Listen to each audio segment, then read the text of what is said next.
delegate in the Maryland House of Delegates. I sit on the Environmental Matters Committee, and that's the committee that handles all the legislation that deals with hydraulic fracturing. It's a big interest for me. I'm one of the delegates that's most concerned with this issue and doing the most work on it, along with several of my colleagues. And before that, in grad school, I did some work on the issue. So it's really not that old of an issue in terms of the Marcellus region and fracking in that region. It's only been about 6 or 8 years.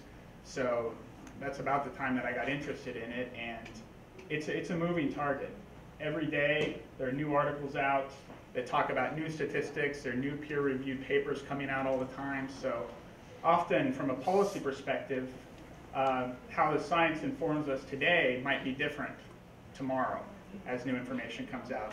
And I do call it a policy perspective. I added that in because it is my policy perspective. I'm a policy maker, and I'm going to be injecting my opinions in this. So keep that in mind. There are other people involved in this argument that are looking at the same science and agree with me on the same science, but that science informs our policy, and it ends up being very different at times. So I know this is a pretty savvy group. A lot of you probably know what hydraulic fracturing is, but I'll just do a quick little review. Switch. Just in case. So what it is, it's a way of extracting natural gas and in some cases oil that's trapped in shale deep under the ground, sometimes a mile or more under the earth. So you can see here we've got a drill that's going in and way down into the earth and then drilling horizontally, and what it's doing is it's injecting millions of gallons of water at high pressure mixed with sand and chemicals into the shale at such a high pressure that it actually causes it to fracture and release natural gas that then can be captured and then used as a form of energy. So this is a big deal around the country. It's happening in a lot of places. It's certainly not only an issue for Maryland. And I just wanted to quickly ask, does anybody know what city that is that's circled on the map? Minneapolis. Bose. It's the natural gas and oil well city on No. That's right.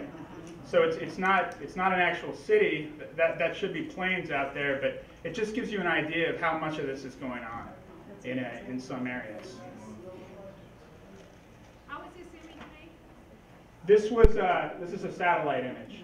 So it's just a satellite picture. I saw this on NPR on their website, and then it got kind of pushed around the internet. So you could probably find it if you just Google it.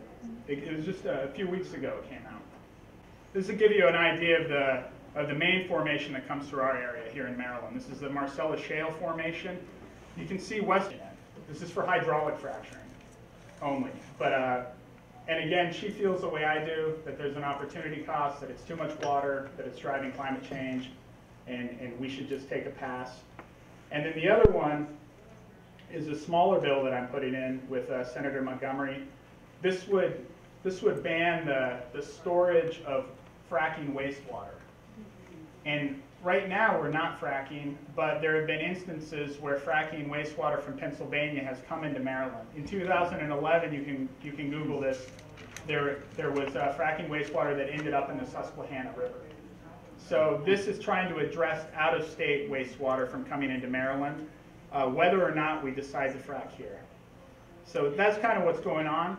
And thanks for coming out. Thanks for listening. If you have any questions afterwards, I'd love to take them. Any burning question before we let the next person take them at the end? Good. End. Okay.